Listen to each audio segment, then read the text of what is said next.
Greetings to you all in the name of our Lord and Savior Jesus Christ. மறுபடியுமாக உங்களை எல்லாரையும் சந்திப்பதில் மிக சந்தோஷம் அடைகிறேன். ஒவ்வொரு நாளும் இந்த பைபிள் ஸ்டடியில உங்களை எல்லாரையும் பார்ப்பதிலும் மிகுந்த மகிழ்ச்சி அடைகிறேன்.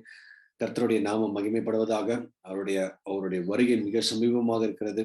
வருகைக்கு முன்னாடி நாம் ஆயத்தப்பட வேண்டியது அவருடைய வசனத்தை அறிந்து இயேசு யார் என்று நம்ம அறிந்து கொள்ள வேண்டும்.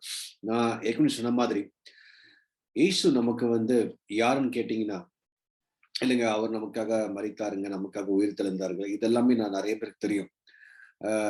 இன்னும் சில பேர்கிட்ட கேட்டீங்கன்னா எப்படி சொல்லுவாங்கன்னா, இயேசு எங்களுக்காக சுகத்தை கொடுத்தாரு, எங்களுக்கு விடுதலை கொடுத்தாரு, எங்களுக்கு அற்புதம் பண்ணாரு, எங்களுக்கு அப்படி பண்ணாரு இப்படி பண்ணாரு. அவருடைய ஒர்க்ஸை பத்தி பேசுவோம், அவருடைய கிரியைகளை பத்தி பேசுவோம், இல்லைங்களா? அதெல்லாம் அவருடைய ஒர்க்ஸ், அதெல்லாம் அவருடைய அவர் பண்ண கிரியைகள், இல்ல.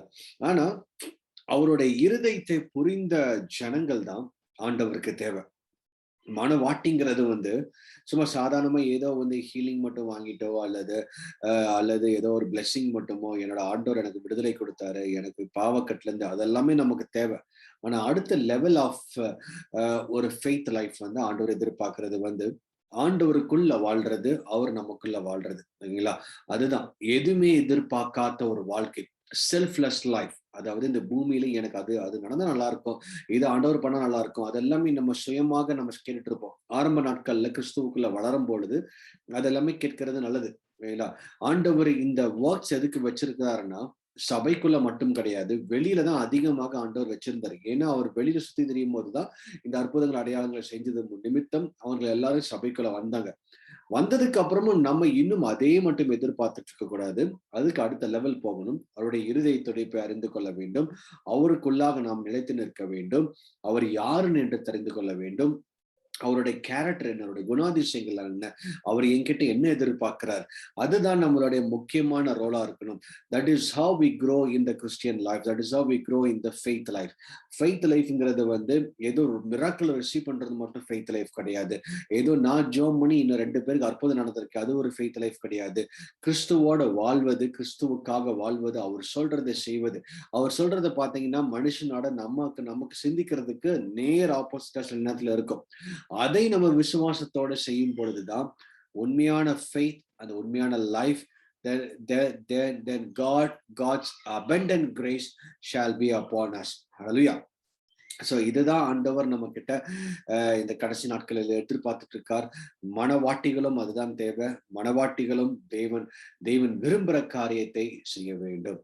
அப்படி செய்யற ஒரு மனவாட்டிகளை தான் ஆண்டவர் தன்னுடைய வருகையின் சமயத்துல அவர்களை எடுத்துக்கொண்டு போவார். ஹல்லேலூயா.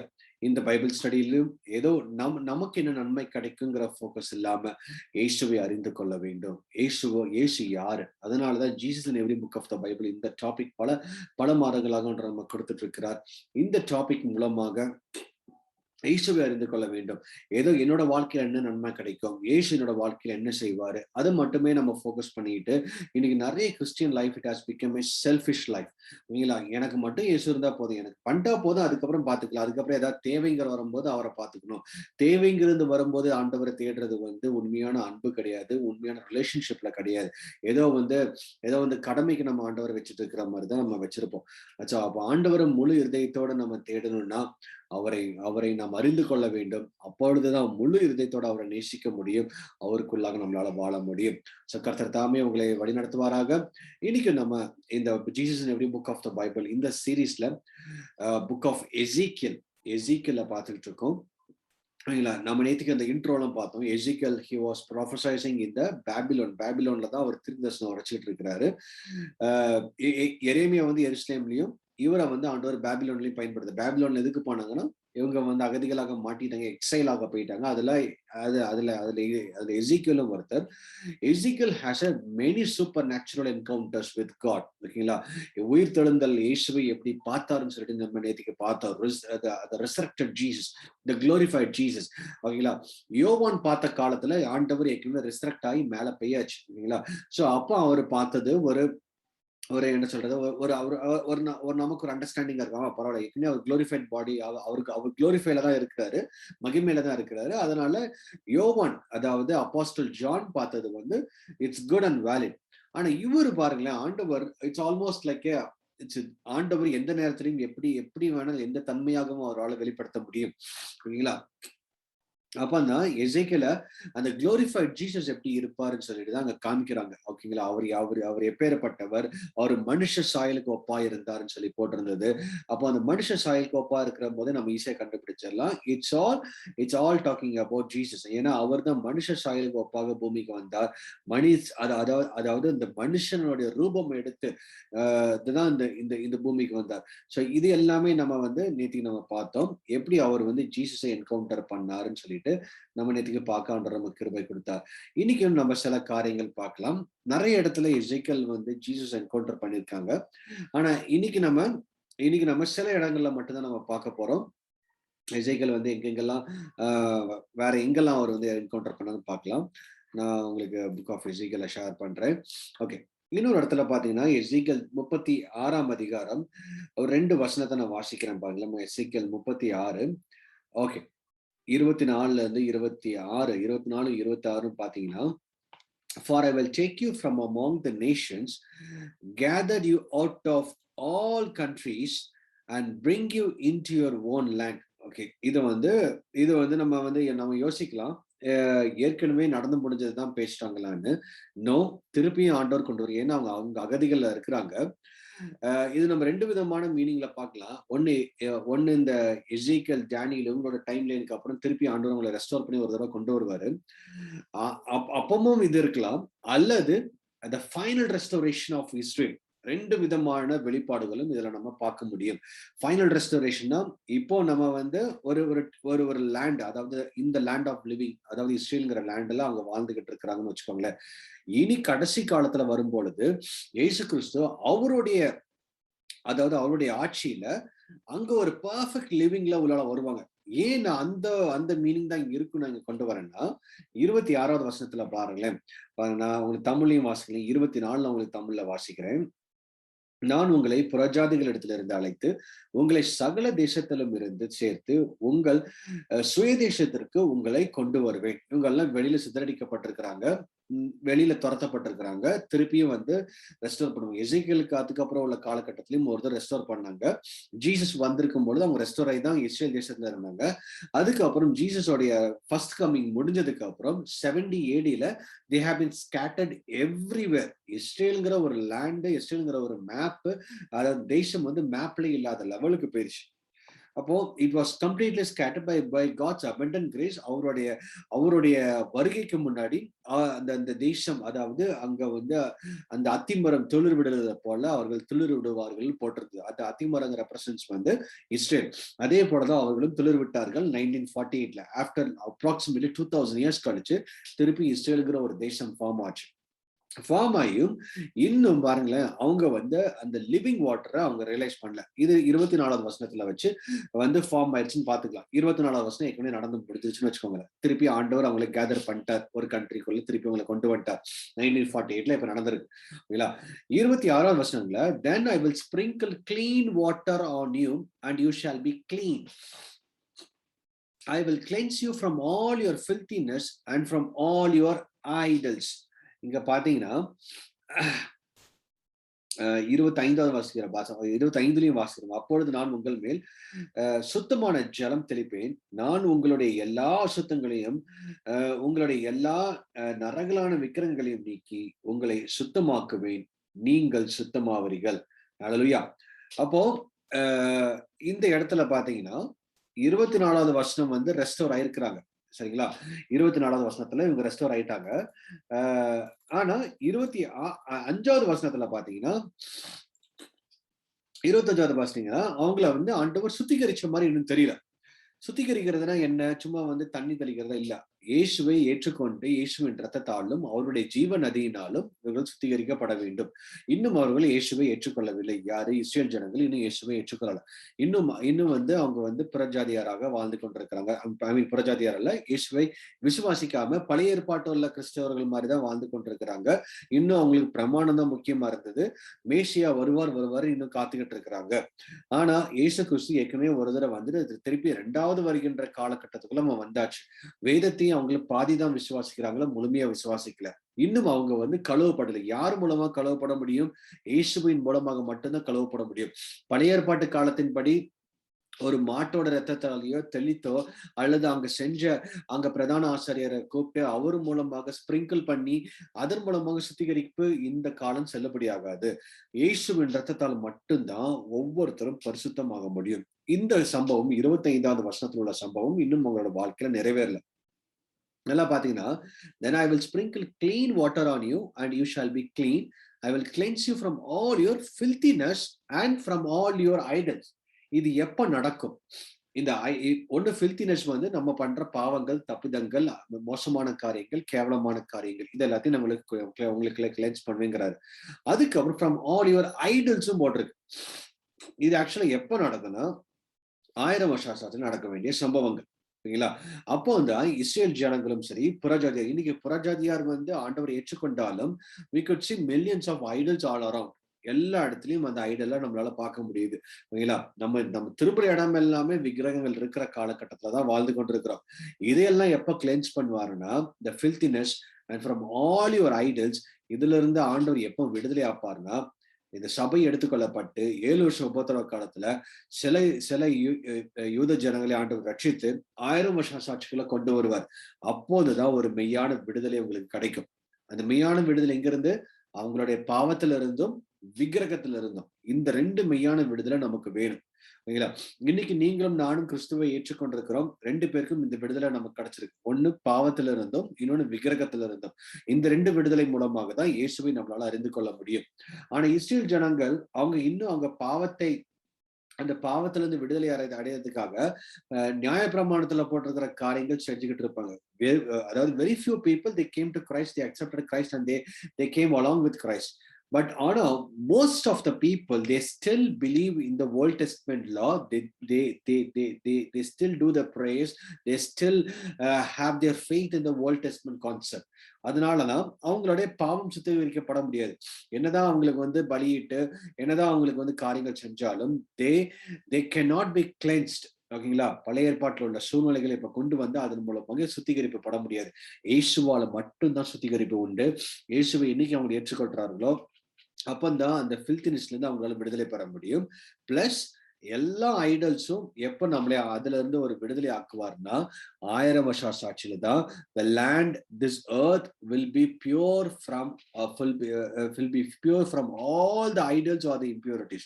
எல்லா விக்கிரகத்துல இருந்தும் ஒரு மிகப்பெரிய விடுதலை யாருக்கு எப்ப கிடைக்கும்னா நமக்கு இந்த பூமியில இயேசுவோட 1000 வருஷ சாட்சியில தான் கிடைக்கும். அதுதான் எசேக்கியேல் இங்க ஸ்பெசிபிக்காவே மென்ஷன் பண்ணியிருக்கிறாரு. சோ இங்க போட்டிருக்கிற அந்த கிளீன் வாட்டர் யார மென்ஷன் பண்ணதுன்னா Jesus is that living water. ஓகேங்களா? வேற நம்ம அந்த பூமியில நீங்க என்னதான் பியூரிஃபையர் வச்சு என்னதான் நீங்க காரியங்களை வச்சிருந்தாலும் அதனால உங்களால கிளீன் பண்ண முடியாது. என்னதான் அவங்க சுத்திகரிப்பு நம்மளே வந்து சுத்திகரிப்பு தண்ணி எல்லாம் போட்டு எவ்வளவுதான் நம்மளே அதை வச்சு கிளீன் பண்ணாலும் தட் cannot clean ourselves. ஓகேங்களா? மேபி அவுட் சைட்ல கிளீன் பண்ற மாதிரி இருக்கும், சோப்பு போட்டு கிளீன் பண்ற மாதிரி இருக்கும். பட் இன்சைட்ல உள்ள கிளீன் வந்து இந்த ஃபில்தினஸ்ல கிளீன் இன்சைட். ஓகேங்களா? ஐடல்ஸும் நம்மளோட மைண்ட் லெவல்ல உள்ள, ஏன்னா நம்ம ஆண்டவரை விட்டுட்டு வேற ஒரு கல்லையும் மண்ணையும் கும்பிடுறது வந்து அந்த மைண்ட் லெவல்ல உள்ள problem and also the problem with demonic. ரெண்டுமே ஓகேங்களா? ரெண்டுமே ஃபில்தினஸும் சரி ஐடல்ஸும் சரி it's all the source from the demonic. ஆனா எல்லாமே அது வந்து இன்வர்ட்ல நடக்கிற காரியங்கள். தண்ணி ஊத்திலாம் நம்ம வந்து விக்கிரகத்தை ஆராதிக்கிறதெல்லாம் கழுவ முடியாது. ஓகேங்களா? அதே மாதிரி ஃபில்தினஸ்ல உள்ள லைஃபையும் நம்ம தண்ணி ஊத்திலாம் கழுவ முடியாது. அப்போ இந்த தண்ணியை யார் சொல்றாங்க? இந்த clean water is nothing but the Jesus is that perfect living water. ஹல்லேலூயா. அவரை பத்தி தான் எசேக்கியேல் இங்க சொல்லியிருக்கிறார். அவருடைய காலகட்டத்துல there would be a complete cleanliness from the filthiness and from all the idols. இதெல்லாமே ஆண்டவர் நடிக்கிறோம். நம்ம all over the world இருக்கிற அந்த கம்ப்ளீட் கிளென்ஸ்னஸ் எப்போ பார்க்க முடியும்னா இயேசு இந்த பூமிக்கு வந்து 1000 வருஷம் சாட்சியில தான் அதெல்லாம் பார்க்க முடியும். Okay, fresh heart through Jesus. இயேசு வந்து ஒரு புதிய இருதயத்தை கொடுப்பாருன்னு போட்டிருக்கு 26வது வசனத்துல பாருங்களேன். அதுக்கு அடுத்தது எசேக்கியேல் 38:26 I will give you a new heart, hallelujah, and put a new spirit within you. I will take the heart of the stone out of your flesh and give you the heart of flesh. Hallelujah. Okay, இது வந்து எசேக்கியேல் 36:26, 38 கிடையாது, 36:26 இந்த இது வரும். Okay, So I will give you a new heart and put you a new spirit within you. I will take the heart of a stone out of your flesh and give you a heart of flesh. தமிழ்ல உங்களுக்கு வாசிக்கிறேன் பாருங்களேன். உங்களுக்கு நவமான இருதயத்தை கொடுத்து உங்கள் உள்ளத்திலே புதிதான ஆவியை கட்டளையிட்டு, இல்லைங்களா, என்ன கொடுக்குறாரு? புதிய இருதயத்தை ஃபர்ஸ்ட் கொடுக்குறாரு. இது வந்து கிறிஸ்துவர்களாகி நீங்களும் நானும் நிறைய டைம் இதை எக்ஸ்பீரியன்ஸ் பண்ணியிருக்கிறோம். ஆனா அந்த யூதர்கள் இன்னும் இதை வந்து எக்ஸ்பீரியன்ஸ் பண்ணல. அவங்களுக்கு ஒரு காலகட்டம் வச்சிருக்கிறாரு, அப்பந்தான் அவங்களுக்கு வந்து எக்ஸ்பீரியன்ஸ் பண்ண முடியும். சோ அதுக்கு முன்னாடி நமக்கு ஒரு புதிய இருதயத்தை கொடுக்கிறார். Blessed are pure and heart, அது ஒரு இருதயத்தை புதுசாக ஆக்குறாரு. அந்த நியூ ஸ்பிரிட், இது வந்து ஹோலி ஸ்பிரிட்டை பத்தி கொடுக்குறாங்க. நம்மளோட ஸ்பிரிட் அல்ல, ஒரு புதிய ஆவி. New heart and put new spirit within you, அவர் நமக்குள்ள வைக்கிறார். ஒண்ணு, நம்ம இருதயத்துல ஒரு மாற்றம் உண்டாகணும், ஓகேங்களா, இருதயத்துல ஒரு சேஞ்ச் உண்டாகணும். அதான் நியூ ஹார்ட்ங்கிறது. நியூ ஹார்ட்ங்கிறது வந்து என்னோட ஹார்ட்டை தூக்கி போட்டு இன்னொரு ஹார்ட் வைக்கிறது கிடையாது. அந்த ஹார்ட்ல இருக்கிற இன்டர்னல் குவாலிட்டிஸ், அந்த கேரக்டர், அந்த குணாதிசயங்கள், அந்த ஹார்ட் வந்து எப்படி தேவனுக்காக இருக்கு, அந்த ஹார்ட் எப்படி வந்து லைட்டாக மற்றவங்களுக்காக மனது இருக்கிற ஒரு இருதயமாக இருக்குதா இல்லையான்னு அதெல்லாமே ஆண்டவர் தான் கொடுக்க முடியும். அது number one. And put new spirit with new, புதிய ஆவியை. இந்த புதிய ஆவி வந்து வேற யாருமே இல்லை, பெந்தெகோஸ்து நாள் அன்னைக்கு பரிசுத்த ஆவியானவர் பூமியில இறங்கி வரார். அது யார் எங்க வராருன்னா வெளியில வந்து தங்குறதுக்காக வராரு, நமக்குள்ள வருவதற்காக வரார். இந்த ஒரு எக்ஸ்பீரியன்ஸ் தான் போட்டிருக்காரு, ஓகேங்களா. அப்ப இந்த I will give you new heart வந்து இந்த ஐக்கிற யார் மென்ஷன் பண்றாங்கன்னா ஜீசஸ் தான் நமக்கு வந்து புதிய இருதயத்தை கொடுத்தாங்க. எப்படி? இதுக்கு முந்தின வசனத்துல பார்த்தோம், இந்த சுத்திகரிப்பின் மூலமாக. நம்மளுடைய ஃபில்தினஸ் எடுக்கிறாங்க, நம்மளுடைய விக்கிரக காரியங்களையும் எடுத்துட்டு நம்மளுடைய இருதயத்தை அவருடைய ரத்தத்தால் கழுவி சுத்திகரித்து மற்ற போல அவரு போய் பிதாவின் கிட்ட போய் பேசி உங்களோட எஞ்செஞ்சும் இருக்கிற தேச்சளவாளனாகிய பரிசுத்த ஆவியானவரை உங்களுக்கு தருவைன்னு சொல்லி போட்டிருந்தது. சோ அதே போல அவர் போய் போனாரு, 10வது நாளே பரிசுத்த ஆவியினர் பூமிக்கு வந்தாரு. வந்த ஜனங்களுக்குள்ளாக அவர் வாசம் செய்ய ஆரம்பித்தாரு. இன்னைக்கும் அது வரைக்கும் வாசம் செய்து கொண்டிருக்கிறார். இப்ப நம்ம வாழ்ந்து கொண்டிருக்கிற நாட்கள் பரிசுத்த ஆவியானவருடைய நாட்கள், ஓகேங்களா. These are the days of the Holy Spirit. Holy Spirit தான் இந்த பூமியில உங்களுக்குள்ளேயும் எனக்குள்ளேயும் வந்து வாசம் செய்யறதுக்காக ஆயத்தத்தோடு இருக்கிறார். யார் அவர் ரிசீவ் பண்ணியிருக்கிறோமோ அவருக்குள்ள வந்து வாசம் செய்யறார். அது ரொம்ப ஸ்பெசிபிக்காக நம்மளால தெரிய முடியும். சில பேருக்கு அடையாளங்கள் மூலமாக, கனிகள் மூலமாக, அந்நிய பாஷையின் மூலமாக பரிசுத்த ஆவியான உள்ளால இருக்கிறாரு நமக்கு ஒரு கன்ஃபர்மேஷன் கிடைச்சிடும், ஓகேங்களா. அதுக்கப்புறம் அவர் வந்து I will take the heart of the stone out of your flesh and give the heart of flush.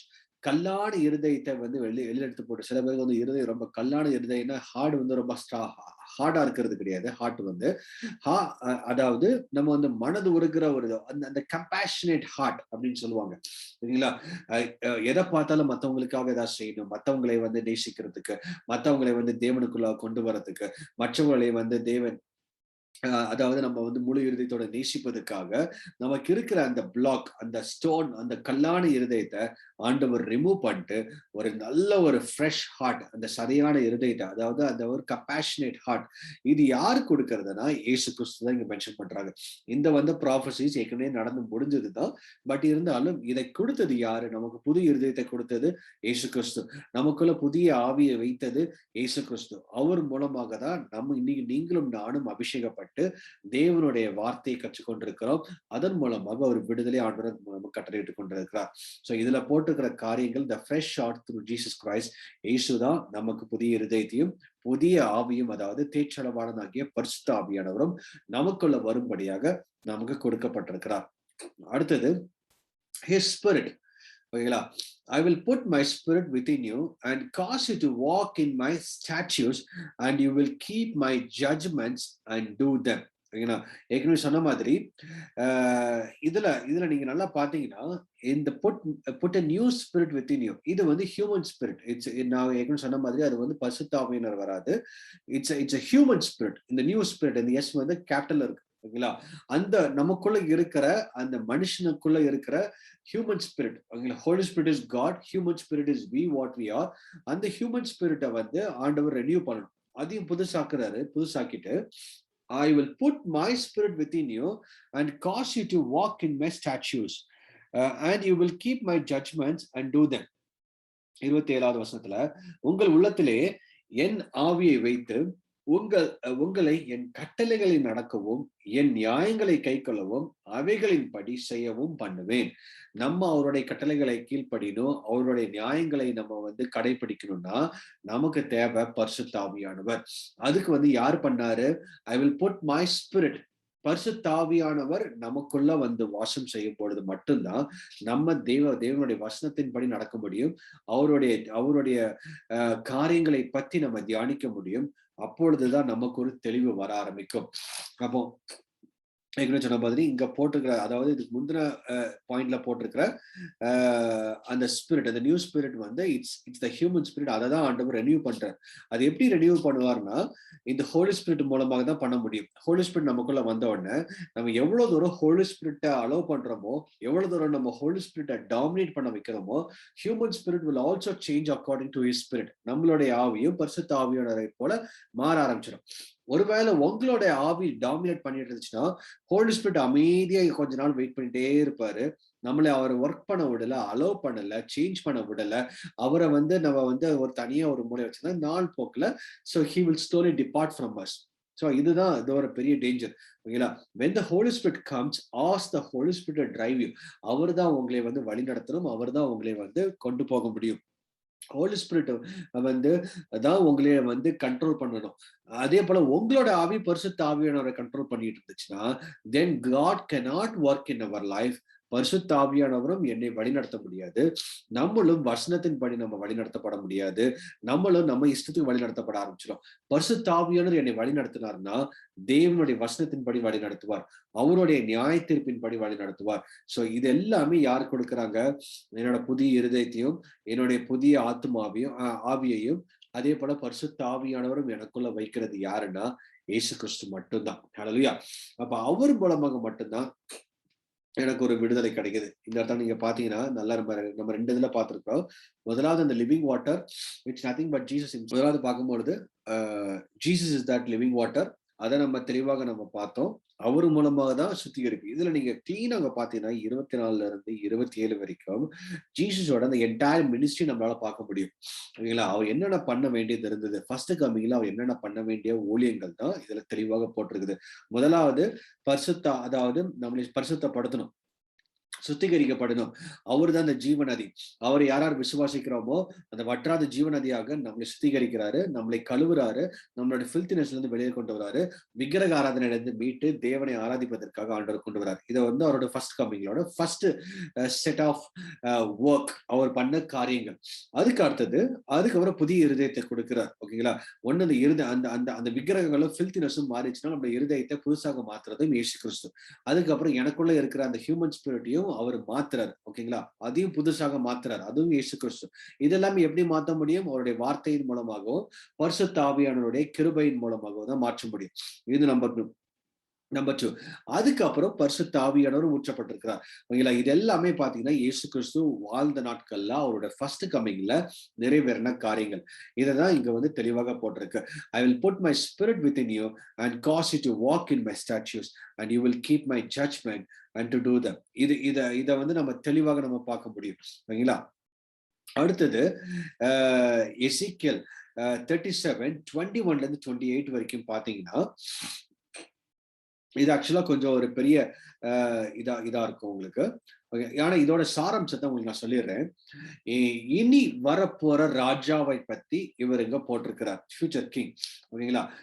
அப்போ இதுல நீங்க நல்லா பார்க்கும் பொழுது, behold, I will take the people of Israel, I will take the people of Israel from the, hallelujah, okay, I will take the people of Israel from the nations among which they have gone and will gather them from all around. இது ஆண்டவர் gather பண்ணுவாருன்னு சொல்லி போட்டிருக்கு.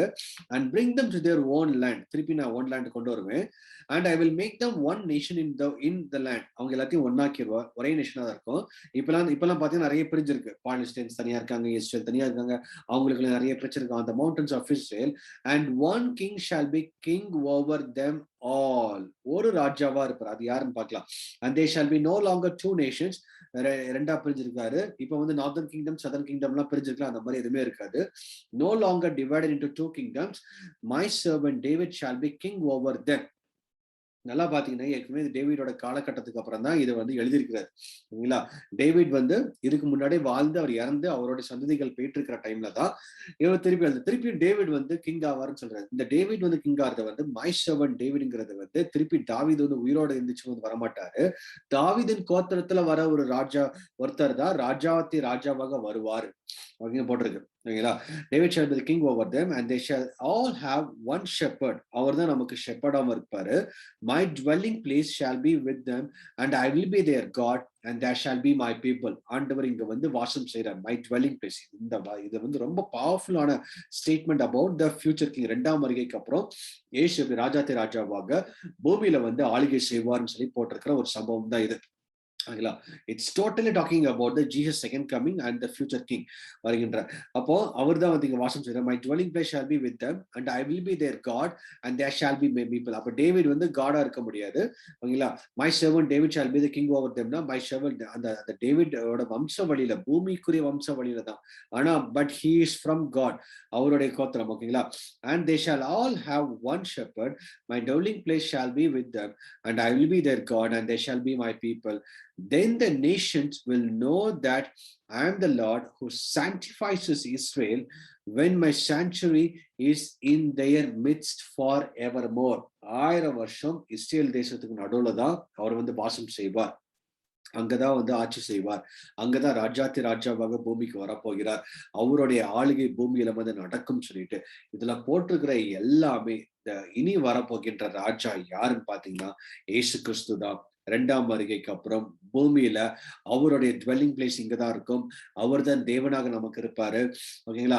அவருடைய sanctuary இங்க பூமியில அவர் எல்லா ஜனங்களுக்கு மத்தியிலும் அவருடைய சாங்சுரி இருக்கும். இங்க வந்து ஆளுகை செய்வார். 1000 years will be the glorious days. அந்த ஒரு காலகட்டத்துலதான் ஆண்டவர் உங்களையும் என்னையும் கடந்து போய் கொண்டிருக்கிறார். அல்லேலூயா. சோ இந்த ஒரு சம்பவம் பாத்தீங்கன்னா இனி நடக்க போற சம்பவங்கள் த ஃபியூச்சர் கிங் வரப்போகின்ற ராஜா யாருன்னா ஏசு கிறிஸ்து. இதுல போட்டிருக்கிற எசேக்கியேல் 37:21-28 நீங்க டைம் வந்துச்சுன்னா ஃபுல்லாவே படிச்சவங்களா. நான் அதுல இருக்கிற சில சாராம்சங்கள் மட்டும் தான் எடுத்திருக்கிறேன். அதுல ஸ்பெசிபிக்காக மென்ஷன் பண்ண ஒரு காரியம் ஏசு கிறிஸ்து இந்த பூமியில வந்து ஆட்சி செய்வார். ராஜாதி ராஜாவாக நிலைநிறுத்துவார். அவருடைய ராஜ்யத்துக்கு முடிவில்லாமல் இருக்கும். அவர் நம்ம மத்தியில வந்து வாசம் செய்வார். அவர் தான் நமக்கு தேவனாக இருப்பார். அவரை சேவிக்கிற ஜனங்களாக நாம் இருப்போம். கர்த்தர் தாமே அந்த காரியங்களை ஆசீர்வதிப்பாராக. சோ இன்னியோட with this I will stop today. நம்ம இதோட கண்டினியூட்டி வந்து அடுத்த மண்டே நம்ம பார்க்கலாம். இன்னும் நிறைய காரியங்கள் இருக்கு. இஸ்ரேலோட ஃபியூச்சர் எப்படி இருக்கும், அவரோட 1000 வருஷ சாட்சிக்கு அப்புறம் ஆண்டவர் எப்படி இருப்பாரு. ஸோ ஆல் தோஸ் திங்ஸ் நம்ம இந்த எசேக்கியேல் மூலமா நிறைய காரியங்கள் கற்றுக்க போறோம். So let's close our eyes. Loving Heavenly Father, we thank you so much for this wonderful day. உங்களுடைய சமூகத்தில் தாழ்த்தி ஒப்பு கொடுக்கிறோம் கர்த்தாவே. அவருடைய வசனங்களுக்காக நன்றி. உங்களுடைய வசனம் எங்களை பலப்படுத்தினதுக்காக ஸ்தோத்திரிக்கிறோம் கர்த்தாவே. இந்த வேளையிலும் உங்களுடைய வார்த்தை எங்களை பலப்படுத்திட்டோம். அதை நாங்கள் அறிந்து கொண்டு நாங்கள் உணர்ந்து கொண்டு வழிநடத்தப்பட எங்களுக்கு கிருபை தாங்க தகப்பனே. இன்றைக்கும் ஆண்டவரே இந்த எசேக்கியேல் மூலமாக உண்மை நாங்கள் அறிந்து கொண்டதுக்காக ஸ்தோத்திரம். நீர் எப்படி வெளிப்படுறீங்க, இனிமேட் எப்படி வரப்போறீங்கன்னு சொல்லி சில காரியங்களை பார்த்தோம். முதலாம் வருகையில் நீங்க செய்த காரியங்களும், இரண்டாம் வருகைக்கு அப்புறம் நீங்க ராஜாதி ராஜாவாக பூமியில எப்படி வரப்போறீங்க அதுக்குள்ள காரியங்களும் எங்களோட நீங்க பேசினீங்க. அதற்காக நன்றி. இதை கேட்டுக்கொண்டிருக்கிற ஒவ்வொருத்தரும் மீதும் இயேசுவே உம்முடைய பலன் வந்து அமரட்டும். உண்மை அறிந்து கொண்ட அறிவில் மேன்மேலும் அங்க வளர ஒரு கிருபை தாங்க. காரியங்களை பொறுப்பெடுத்துக் கொள்ளும், வழி நடத்தும். சகல துதிகான மகிமை மாற்றமில்லாம முக்கிய செலுத்துகிறோம். இயேசு கிறிஸ்துவின் நாமத்தில் ஜெபிக்கிறோம் ஜீவனுள்ள பிதாவே. Amen. Amen. Amen. God bless you. Thank you so much for joining in. In Thursday and Friday, we don't have the Bible study, but we do have the youth revival meeting at 7 p.m. tomorrow, Friday. நாளைக்கு மறக்காம join பண்ணுங்க.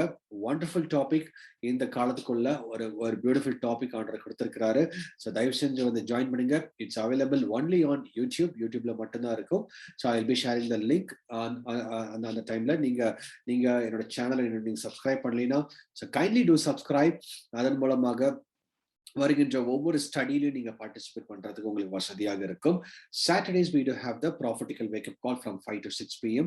upcoming prophecies பத்தி detailed study about the prophetical things in the Bible and every Monday to Thursday we do have this Bible study. இந்த மாதிரி இந்த டாபிக்ல நிறைய காரியங்கள் ஆண்டவர் பார்க்க கிருபை கொடுத்துட்டு இருக்கிறார். கர்த்தர் தாமே உங்களை ஆசீர்வதிப்பாராக. God bless you. God be with you.